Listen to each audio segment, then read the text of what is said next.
This podcast is sponsored by nobody.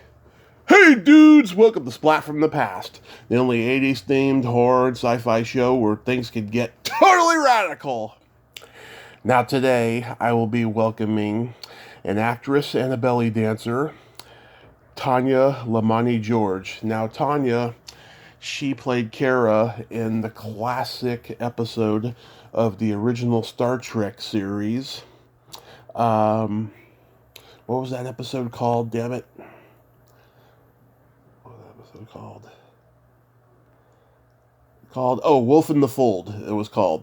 1967 episode celebrating his 55th anniversary. She had an amazing career in the 60s. She was on many, many classic shows. The Man from U.N.C.L.E., Burke's Law, Dream of Jeannie, Get Smart, McHale's Navy.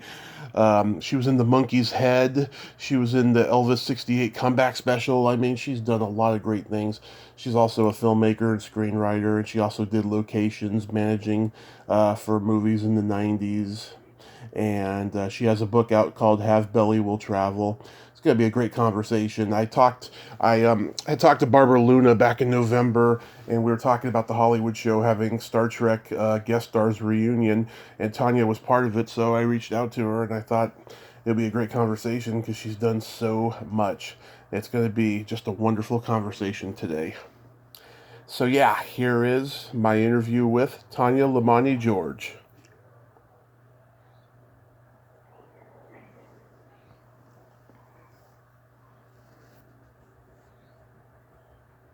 Hey, Tanya, welcome to the show. How are you today? Oh, I'm fine, thank you. Thank you so much, Tommy, right? Right, Tommy. Hi, Tommy. Yeah.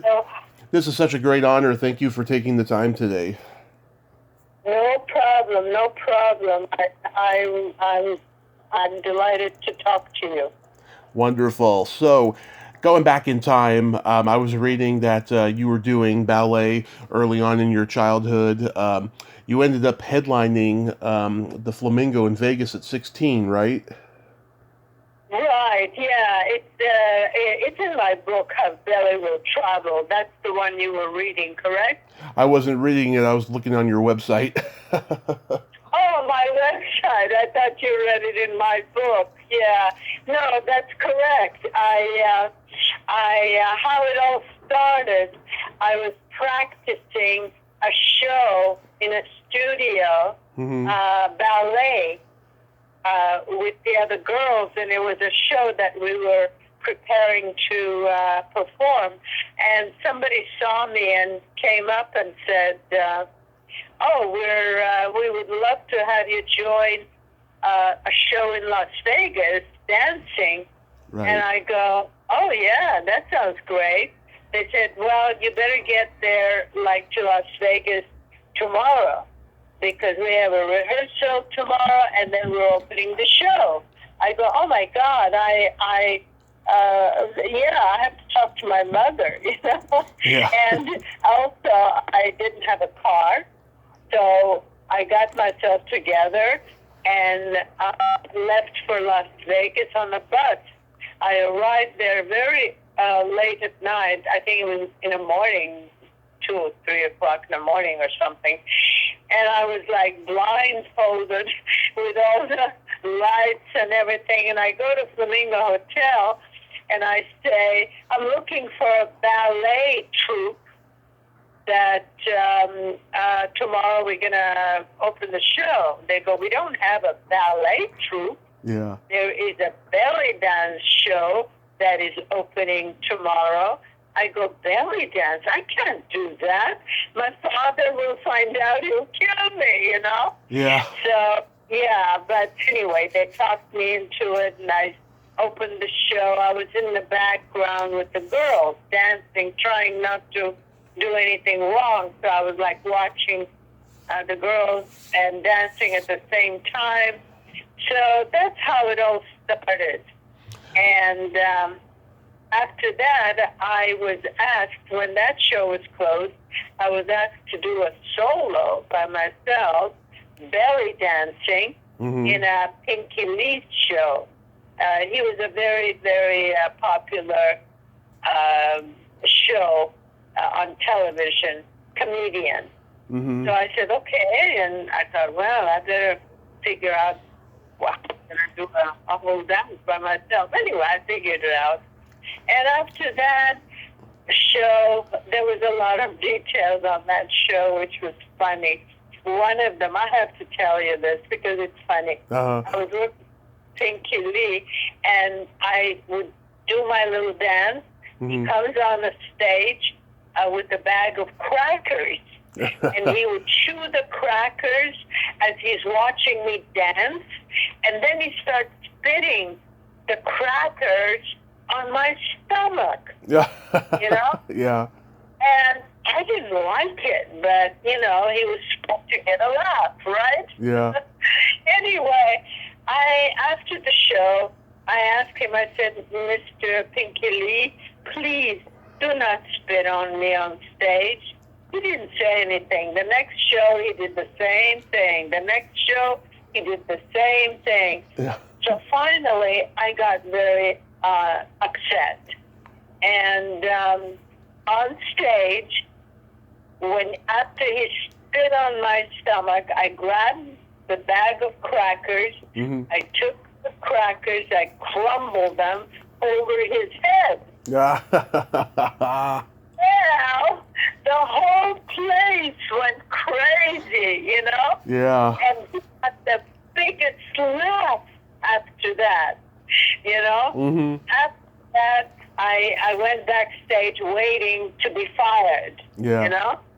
Because you don't talk to him that way, you know? You don't do things like that. Yeah. You know?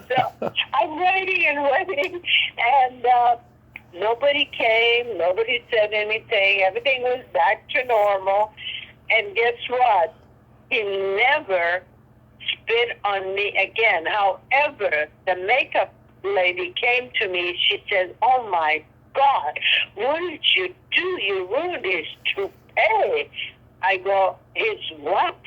She goes, toupee. I said, what's that? When you crumble those crackers on his head, he's wearing a toupee, and he was ruined. I go, I didn't know he was wearing a toupee. I didn't even know what toupee was, you know? Right. So that was kind of funny. Anyway, after that, there's a lot of things that Yeah, I got a lot to ask you. Yeah. Yeah. So that's how it all started. Wow. Did you have a lot of cracker crumbs in your belly button? Yeah, but that was kind of funny, you know. I had to tell that story. Yeah, I mean, God, you were like, you were young. I mean, were you scared at all? I wasn't scared. No, I loved to dance. I was like so natural on stage. Yeah. Anytime I had to perform, I wasn't scared at all. What I was, later, as I got older and older, I would get nervous before I go on stage. Right. But once I was on stage, I was fine. I forgot everything, and I was just very excited, and I was picking up the vibes of the audience. I was relating to my audience a lot. Right. You know, a lot of dancers do not, but I was one of those people who would constantly relate to the audience, you know? Yeah. And in Las Vegas, that must have been a magical time. You know, from what I've been told, it's not the same anymore. It's more of a tourist town now. Oh my God! You know, in those days, you wouldn't dare to go in a casino unless you were dressed in a cocktail or formal gown.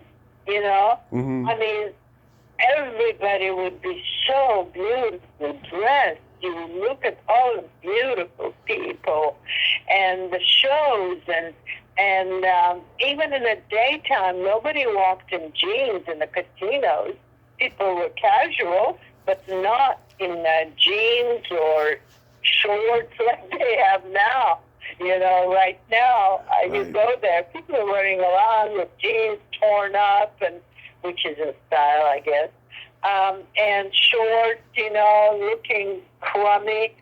hair is not done, Yeah. and it just upsets to look at people. When I go to Vegas now, I still dress up. Yeah. I'm old-fashioned. Oh, Yeah. yeah. There's nothing wrong with that. Did you get to know all the Vegas legends like Burt Bacharach and Wayne Newton and Sinatra and all of them? I actually met some of them because what happened is after the shows, the entertainers would get together and have breakfast or something together, Yeah. and I joined them. So, yes, I have met some really fabulous people in Vegas at that time. One most amazing was Elvis, Right. So, yeah, but then that was a different story, So how it all came about. So how did you fall into acting? I fell into acting since I was 7 years old. When I was a little girl, I was playing a lead of a very dramatic role, and I had a notoriety for that. And that was in Iran, where I was born.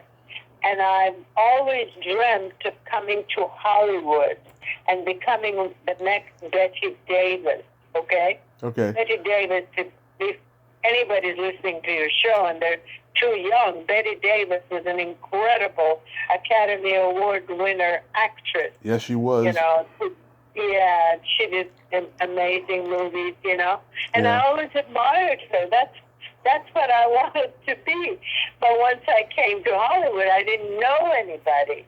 And so after coming back from Las Vegas, I started working in a Egyptian garden. It was a Middle Eastern restaurant nightclub, Yeah. And my mother called me up to her place and said, my mother said to me, I know someone in the studio because I went with the man there. His name is George Moscow, who's making a movie.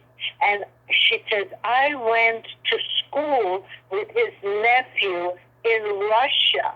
And she says, that boy, his name was Leon Chulak. He sat behind me. And she says, when the communists did not give me any more my ration of my piece of bread, because they found out that her father was an officer in the White Army and was executed by the communists, they stopped giving her ration of bread, Yeah. So she says, Leon Chulak sat behind me, and he secretly shared his bread with me, a little Jewish boy, Yeah. So she says, now Leon Chulak is nephew of George Moscow, who is doing this movie. So she says, you go there and you tell Mr. Moscow what I told you. I go, oh, Mom, but how do I do it? She says, you better do it. Otherwise, you'll never get anywhere in Hollywood. You've got to be aggressive. You've got to do it. So I went, and of course, the gate at the studio was laughing at me because I had a funny name at the time, Yeah. and last name, and he was making fun of my last name. Anyway, he said, you're not on the list. I can't let you in. And I was joking and laughing with him. Finally, he said, okay, go ahead. George Moscow is in Bungalow B. I didn't even know what he was talking about. But anyways, I found the bungalow. I walked in, and George Moscow was on the phone, and I stood and waited for him. He got off, and I started talking Russian to him because I speak Russian, too. And I said, my mom went to school with your nephew in Russia. He started laughing. I told him the story. He started laughing, and And anyway, I said, my mother said you're going to give me a part in your movie. And he looked at me, he says, come here. I go, okay. So he was a sweet gentleman sitting, heavy-set man. And I said, okay. He said, you see the script? I go, yes. I thought, well, he's going to give me the script, right? Mm-hmm. And he said, can you type? I go, yes, I can type. He says, I want you to type 3 copies for me. In those days, you couldn't have, they didn't have any copy machines. They didn't have anything. You had to do everything, each copy by typing. Right. So I go, okay. So I go and I type the three scripts and I bring it back and I said, Mr. Moskow, I want to play this role. And I'm pointing to a leading role in the movie. He started laughing again. He says, that's a star has to play that. And he says, we have a star. Her name is Barbara Luna. I go, who's Barbara Luna, Yeah. He goes, oh, she's a good actress. She was on Broadway. She has good credit. I go, oh. He goes, but I can hire you to be a stand-in for her, Right. So anyway, I got my first job in a movie. And I would stand there and watch how they make movies and this and that. And the story goes on and on, but I don't want to go there. He warned me, George Moskow warned me. He said, you should not get into the movie business because it's not good for you. You go get married and have children. I go, no. Oh. I'm talented. I know I can do it, Yeah. So that's when he hired me to be a stand-in, okay? Yeah. So anyway, as time went by, I certainly learned the hard way, don't want to go there, that it is a movie business. And there's a lot of sexual advancement to Right. the actresses, young actresses, and it really happened to me many times.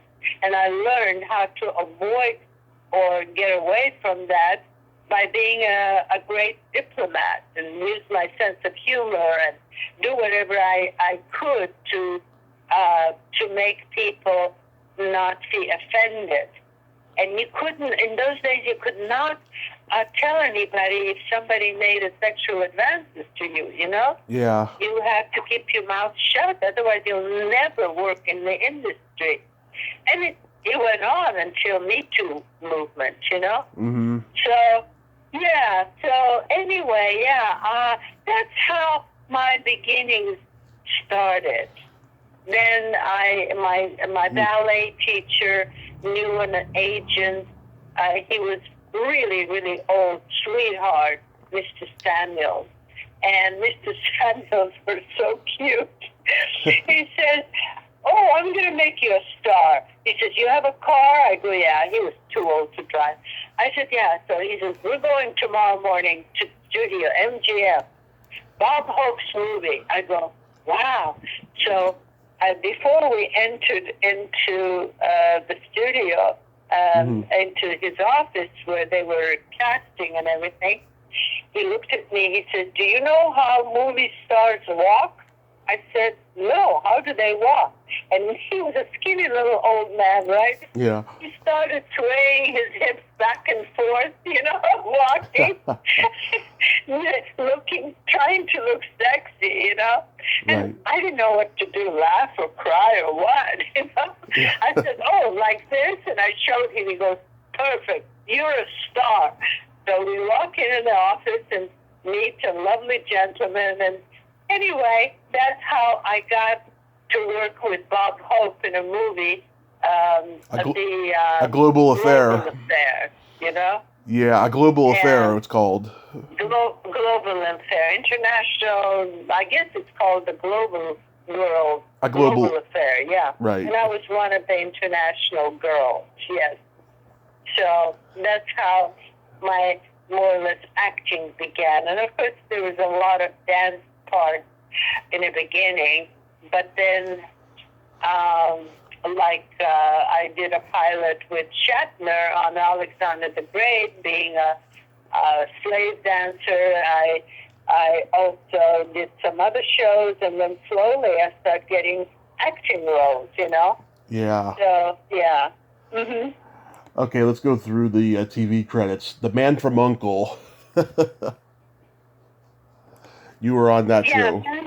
Man from U.N.C.L.E. Yeah, I got that role, Mm-hmm. and I played a double agent. I collected information I worked for FBI, and I would collect information by belly dancing, and during night, and then during the day, I was in the office. So that was that role, and it was a lot of fun working with the guys. They were so I was so happy to work with them. Yeah. Robert Vaughn, David Callum, who's still alive. Yeah. Yeah, Robert Vaughn. I mean, they both were wonderful to work with. Very, very lovely people. Yeah.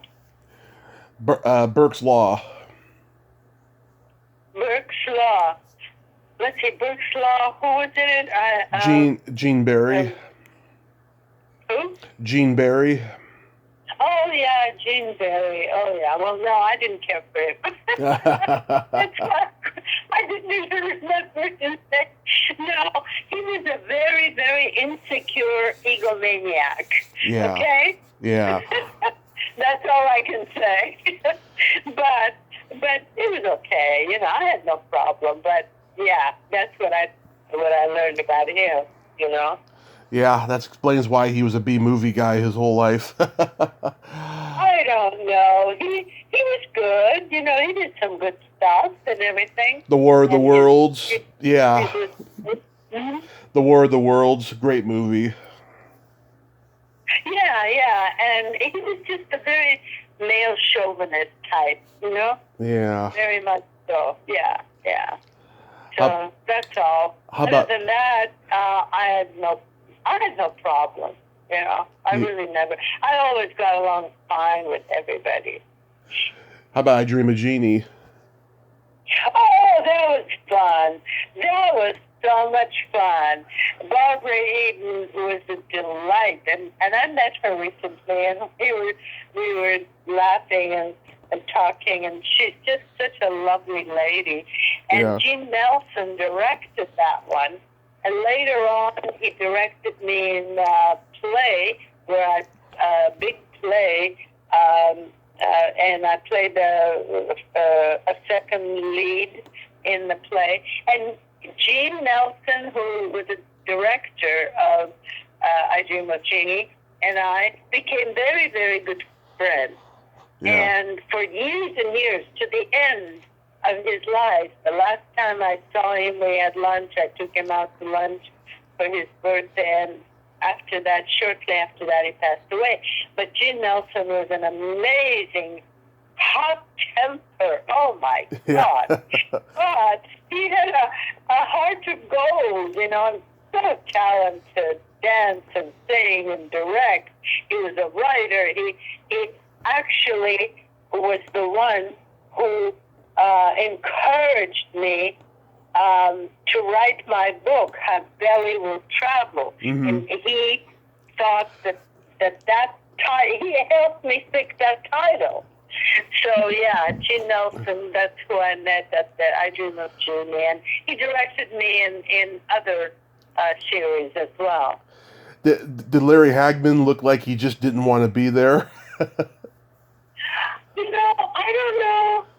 He was okay. Uh-huh. He was okay. There was a lot of strange press about him, but I've never seen that side of him.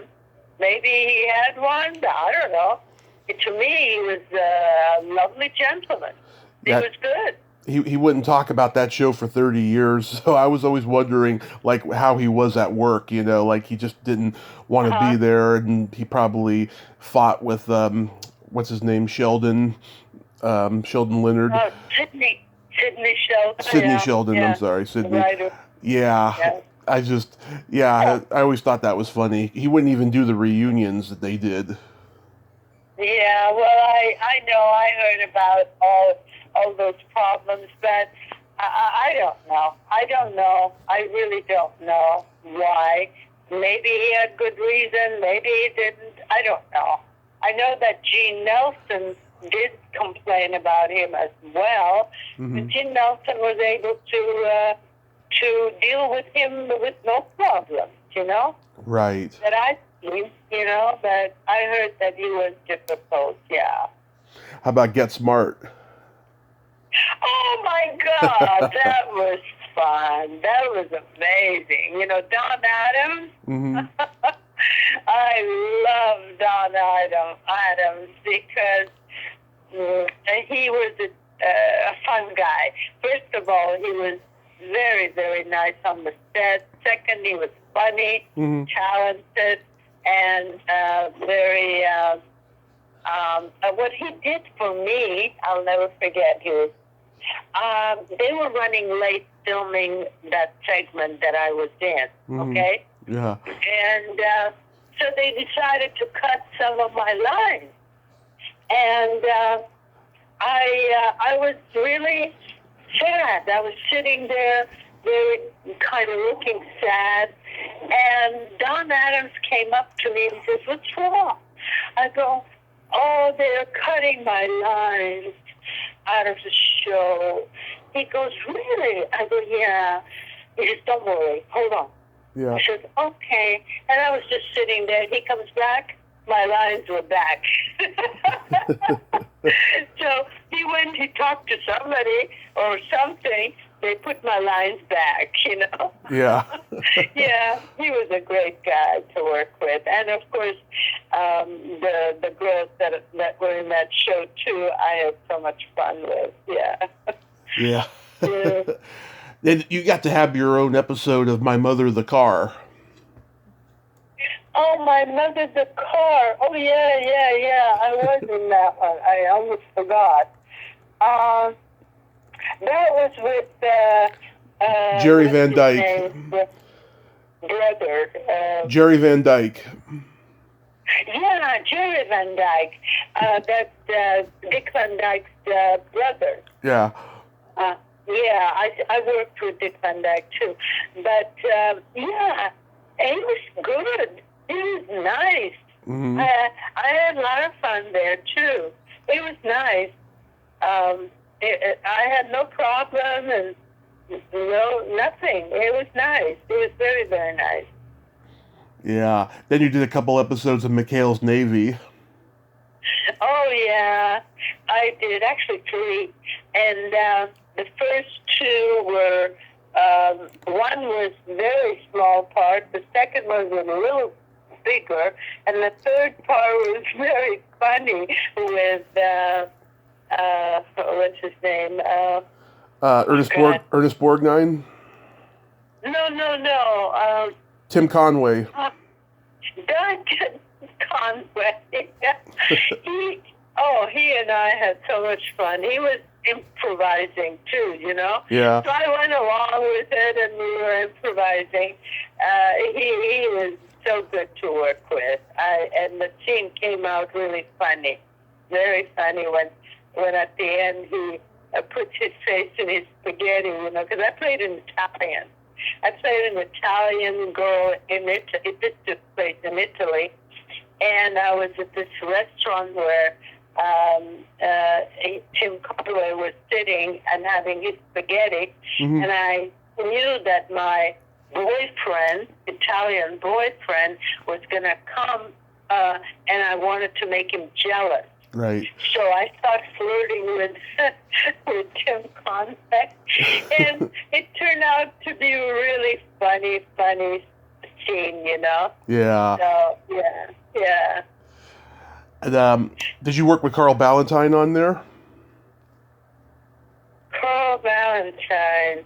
Yeah, he was a magician. Yeah, no, not... Yeah, I did actually. Yeah, in the other episode, the previous, I think I had a scene where he was there too. Yeah. Yeah, I've interviewed his daughter. Great lady. Um, you had an uncredited role in the movie Gambit.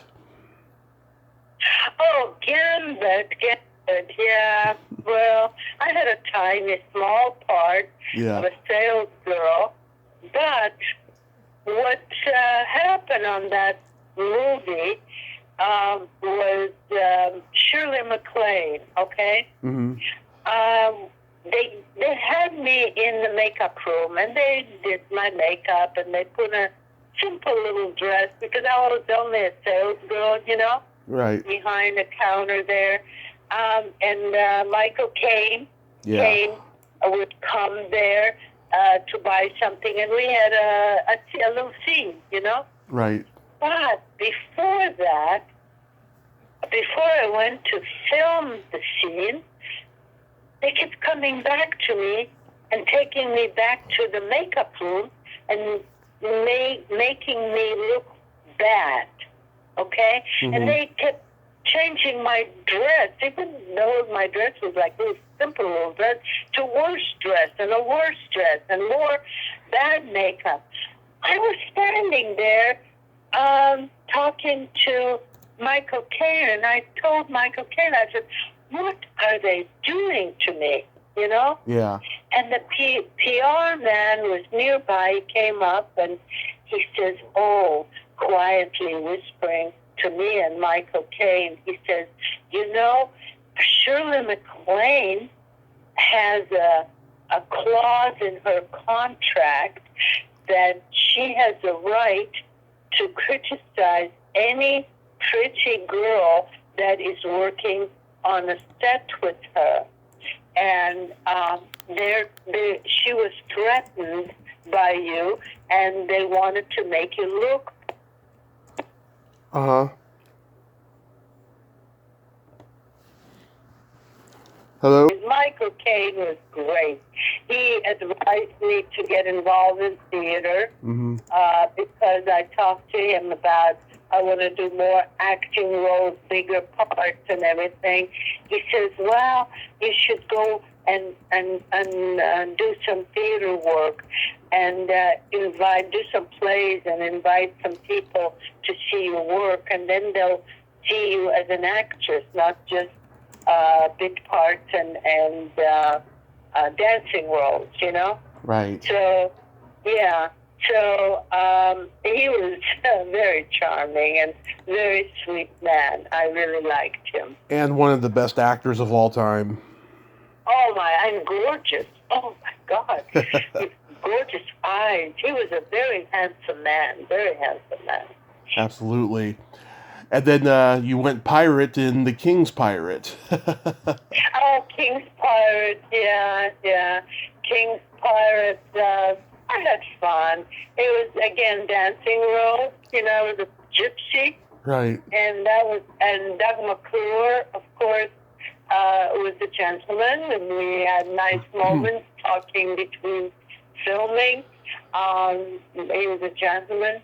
And Jill St. John, I didn't get a chance to talk to her much, but she looked pretty. She is a beautiful woman. Very beautiful, I have to say. And also Marianne Mobley. I wish I could have interviewed her. She passed before I started the podcast. Yeah. I lost a couple of roles, and they took her instead of me, but Really? I never had a chance to really do anything with her, Right. Yeah. And now we get to your iconic role as Cara on Star Trek. Are you amazed that 55 years later people still remember that episode? Amazed. Before I started going to sign autographs, because I go to Star Trek and Elvis and so Hollywood celebrity shows and other shows. Before I start doing that, somebody came to me and they said, you should do these shows. I go, why?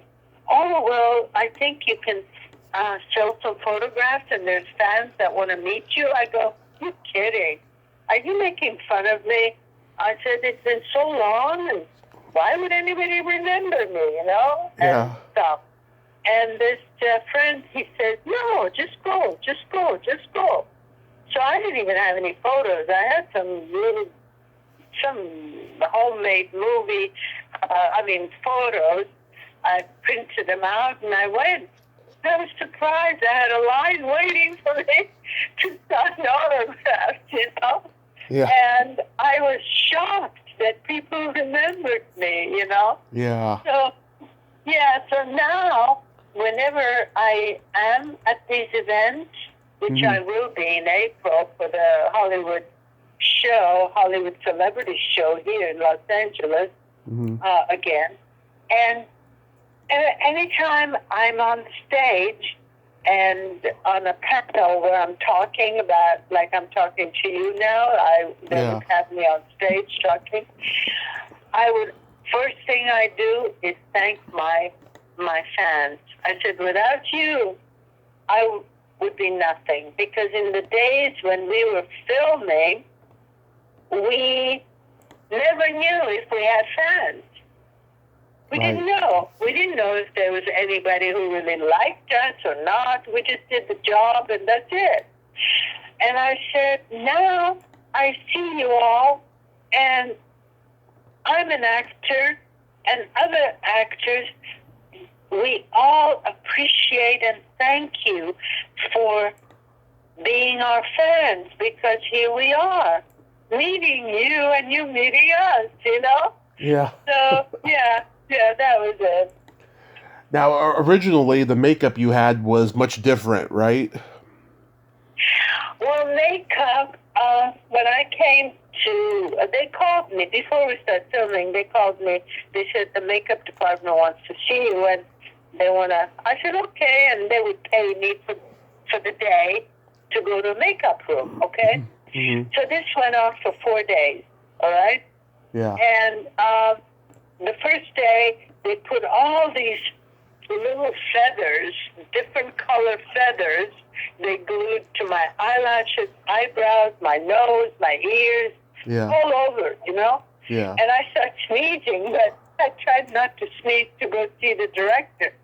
The director looked at me, and he would tell the makeup people, less makeup. So this went on, and I went back and forth, less feathers, less this, less that, less that. At the end of the 4th day, I had nothing on except regular makeup, right? Right. And the director said, this is what I want. And that's what they did for my show. That was my makeup for the show. Wow. And Charles Durkop played Morla. What was he like to work with? I worked with him in a couple of other movies. I can't remember which ones were they. But yeah, he was good. He was good. He's a character actor. Yeah, he was good. Yeah, very good.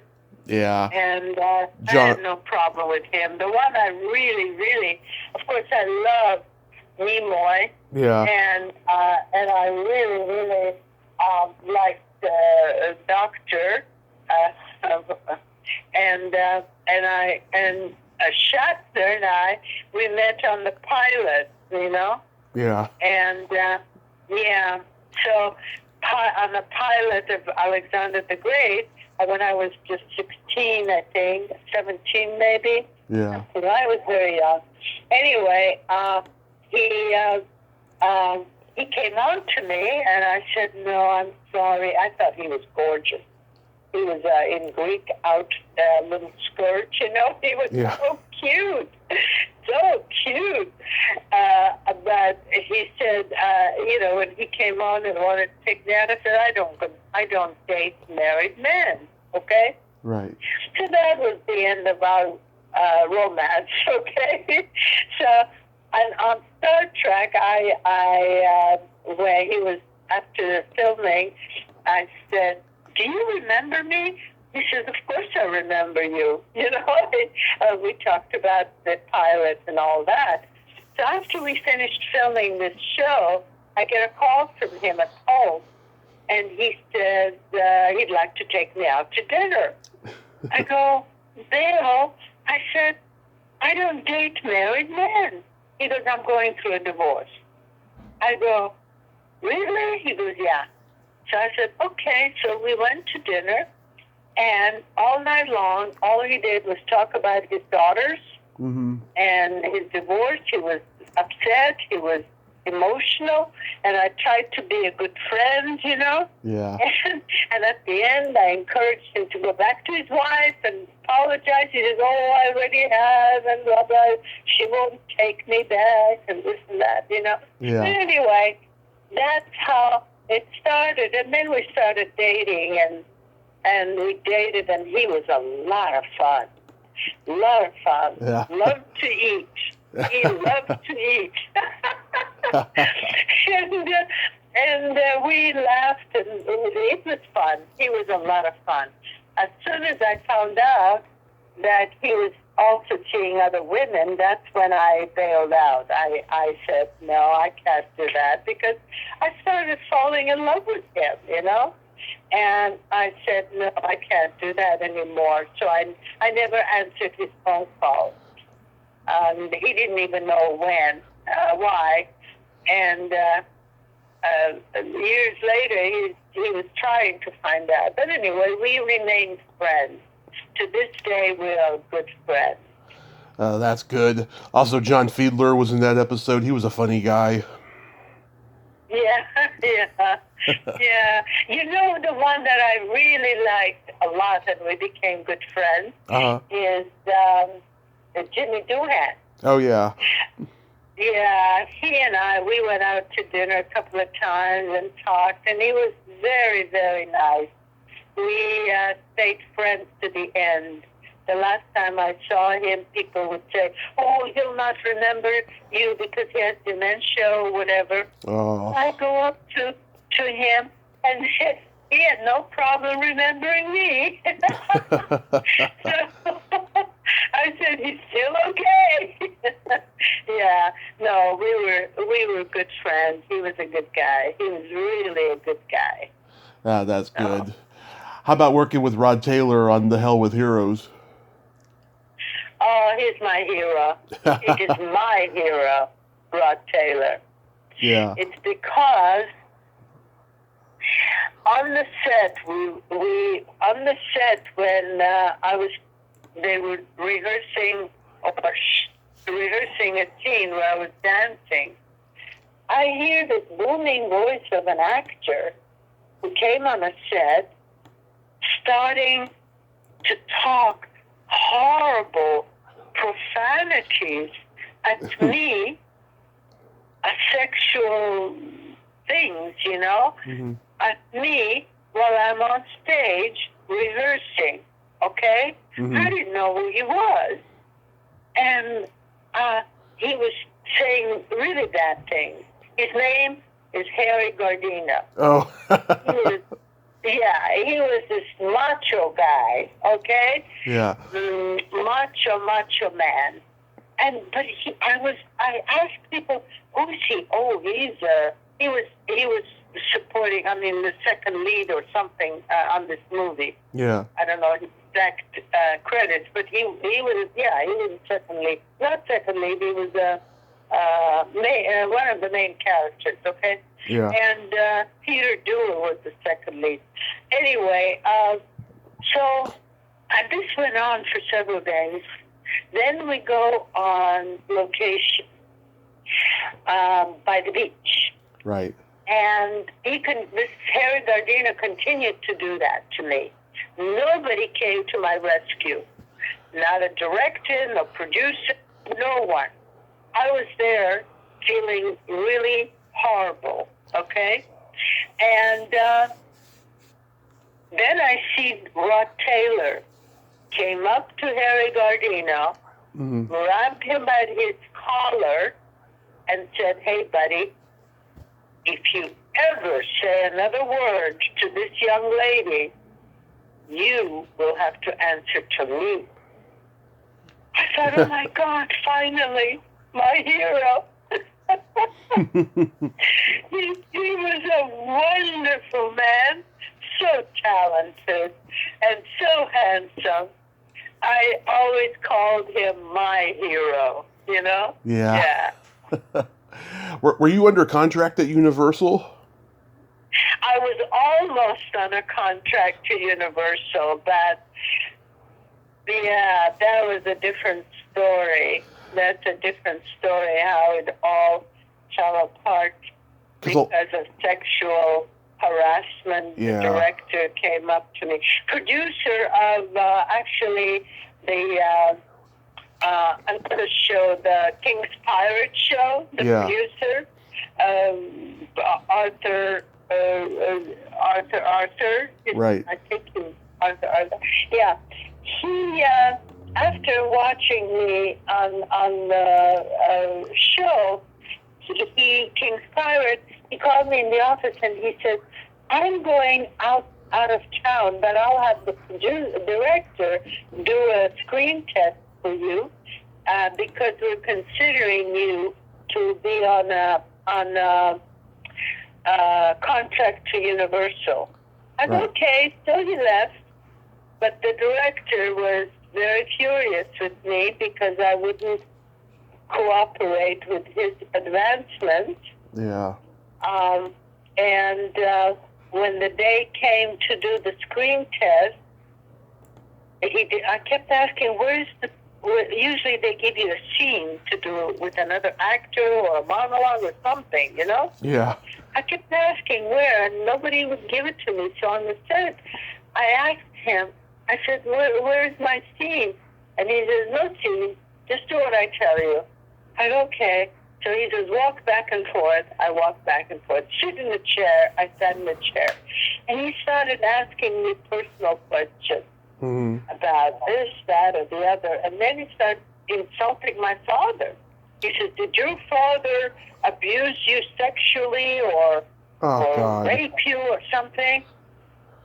I said, no. My father is a fabulous man, you know? I said, no, of course not, you know? And I was upset, and I didn't know what to say, but I tried to keep my cool, and I did. And let's see, the whole test was... Oh, boy, not again.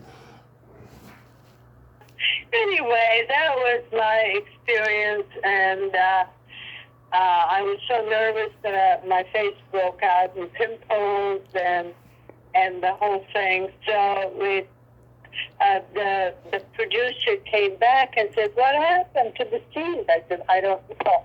I never told him that the director was coming on to me and everything. I just said, I don't know. I was just nervous, you know? That's what I said. He says, okay, well, we'll do another test. He says, go to this doctor and clear your pimples, and we'll have another test, okay?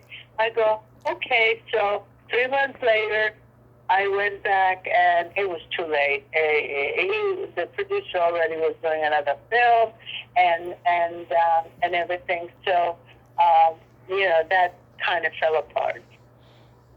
Yeah. Tell me about the Monkees' head. Oh, his head. Those guys were so cute. They were smoking pot on the set. Oh, yeah. It was a closed set, you know. They offered me something, and I go, no. I thought, oh, my God, somebody's going to come and bust us, because it was illegal at that time, you know. Yeah. And, but they were fun. It was fun. It was a fun show, yeah. Yeah, were you ever considered for an episode of the show? What? Were you ever considered for an episode of the Monkees TV series? No, I wasn't. No. Yeah, they wrote that movie while they were smoking pot with Jack Nicholson. You know, they said, oh, let's be dandruff in Victor Mature's hair. I know. They were like having fun, giggling and talking, and I said, gee, that's a happy group. And then I find out I'm smelling this thing all over the place. Yeah. They said, oh, you want some? I go, no. I was scared. True, anyways. But that was the 60s, you know. Yeah.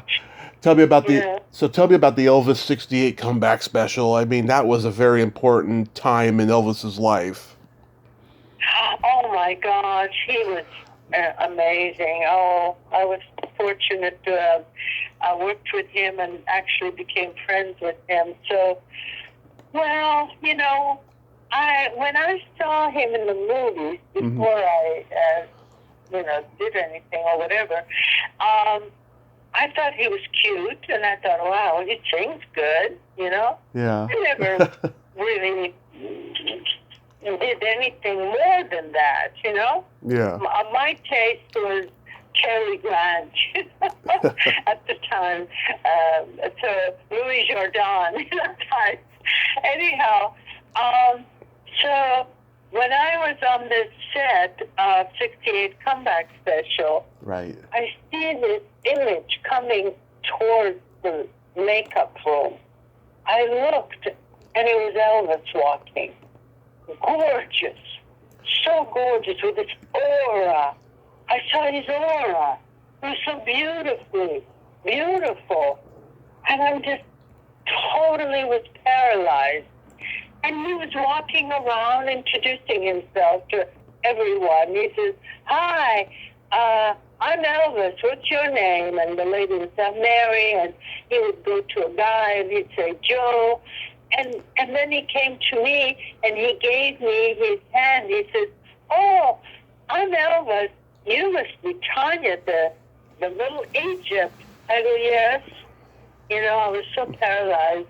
And he says, and he started talking. I don't know what he said. I kept hearing blah, blah, blah, blah, blah. I go, yes.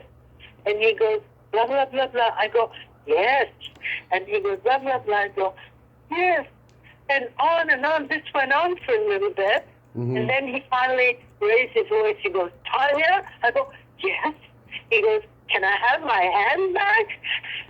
I was holding on to his hand. I didn't know what he said. I kept saying yes to everything he said, So, that was Elvis when I met him first. And on the set, he was so wonderful to be around because when I danced, they put this ruby in my belly because in those days you're not supposed to show your belly button. So they put ruby in my belly button.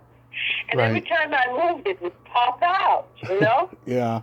So Elvis, instead of getting mad, he was just making jokes.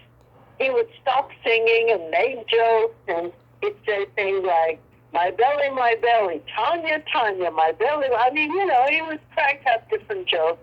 And, I've worked with some really big stars, and they would puff and complain and go to the dressing room and say, call me when you guys are ready. Because this went on several takes, Mm-hmm. So, and Elvis was not like that.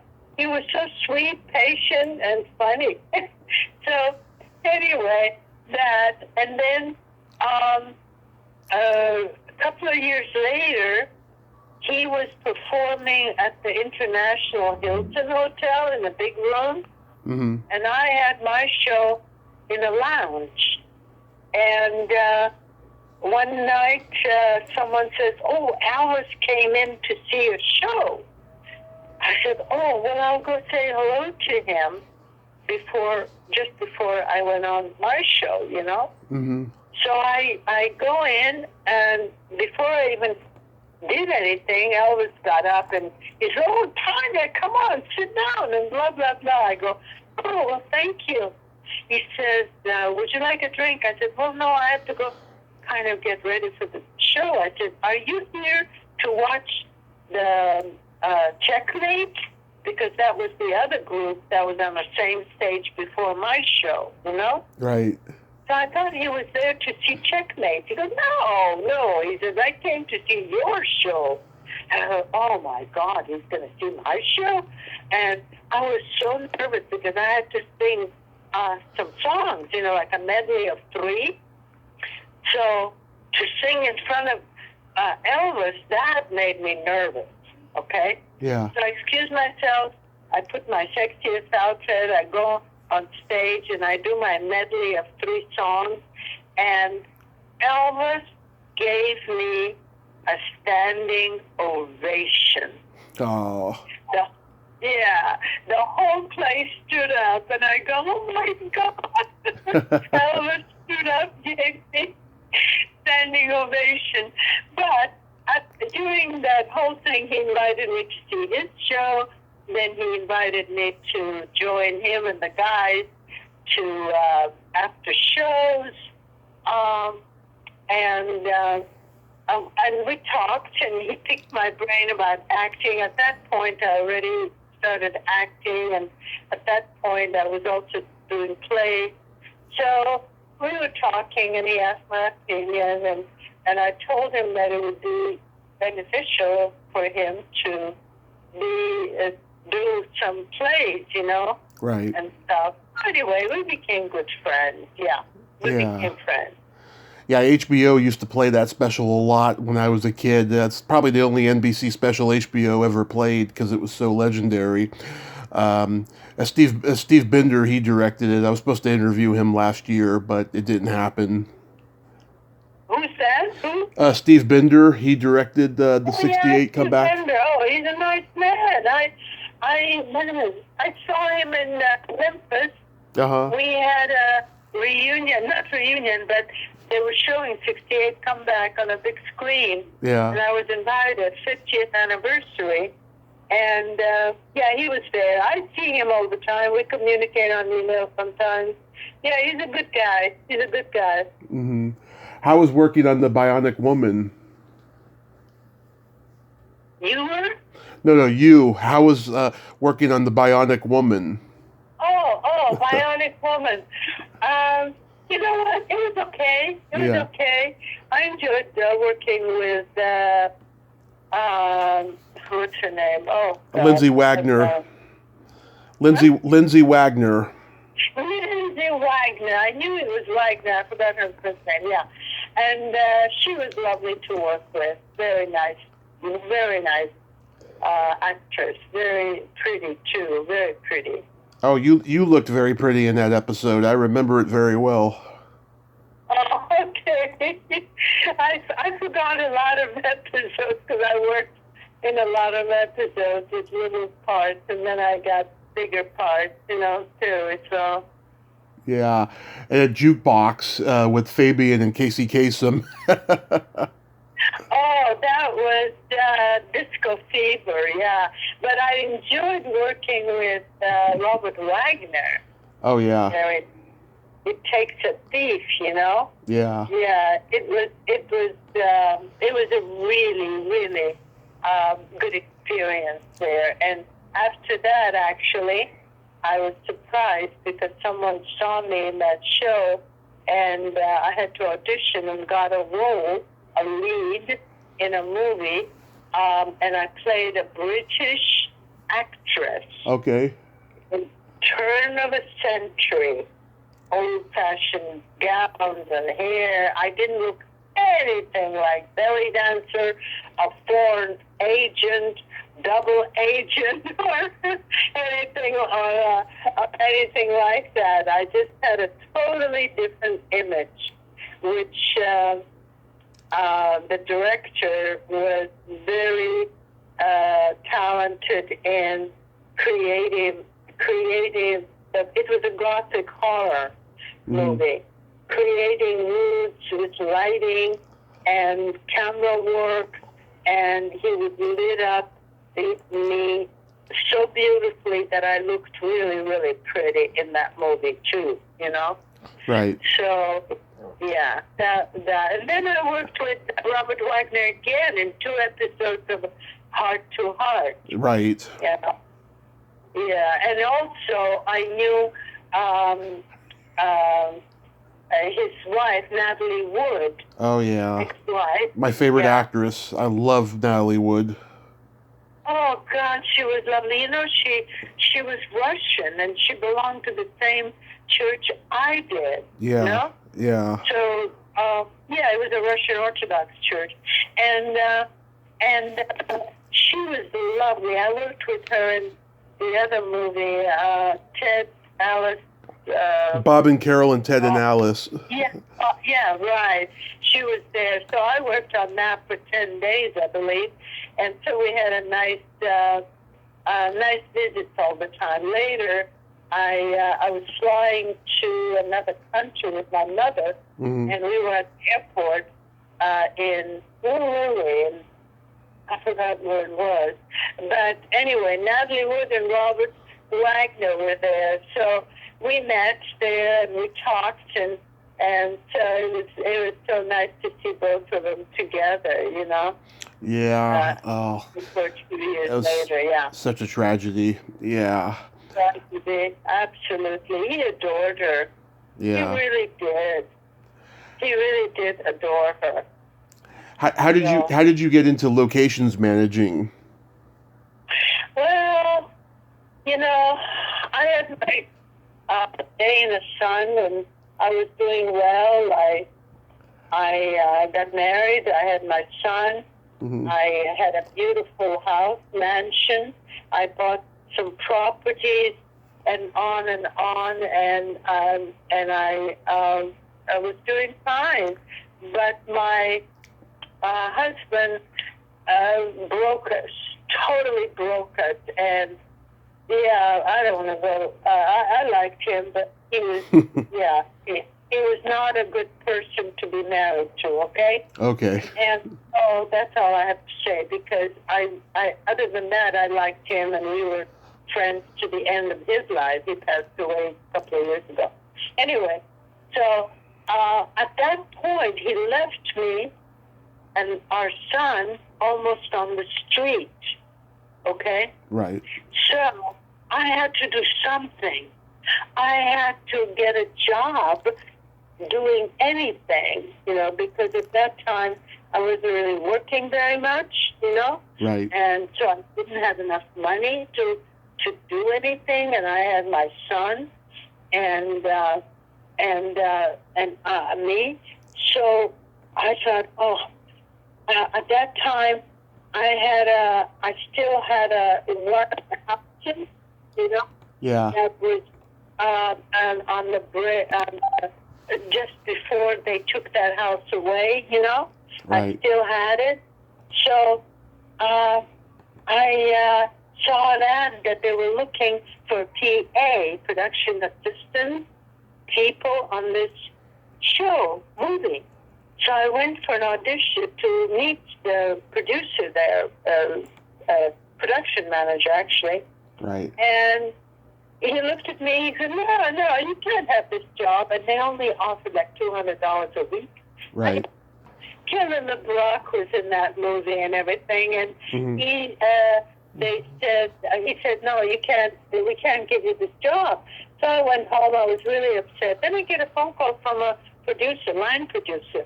And he said, you have a house, don't you? I go, yeah. And this is the house that they were going to take away soon, you know. Mm-hmm. And another house, and smaller one. But it was a nice house. And so I said, yes, I do. He goes, can director and I come and take a look? Because we might use it to fill the smoothie. Right. I said, okay. So they came, they liked the house and everything. They offered me $500 a day plus a job as location manager. And they had like, what was it? How many days were they there? For a long time. Mm-hmm. So I made good money, okay? Okay. And they said, and then you can be a location manager, the producer said. I said, I don't know what it is. I've never done that. He said, shh, be quiet. I'll teach you. He was a sweetheart. He recognized me and felt sorry for me. You know, he was such a good man. Anyway, he told me, gave me a script, and I studied the script. And I started driving around looking for locations, you know. When I see something that looks right, I would knock on the door and try to get that location, you know. Right. And I would make such tremendous deals for my company.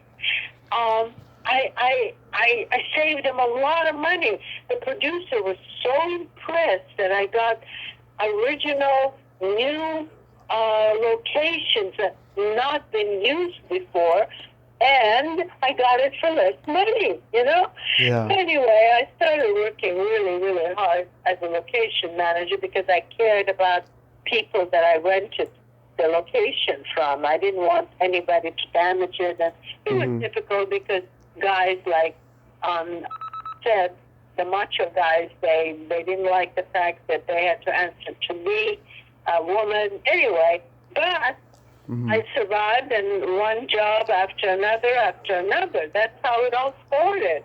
And then I started working also as an associate producer and then a choreographer for different movies and for different jobs, you know. Yeah. But made enough money to keep my son in school.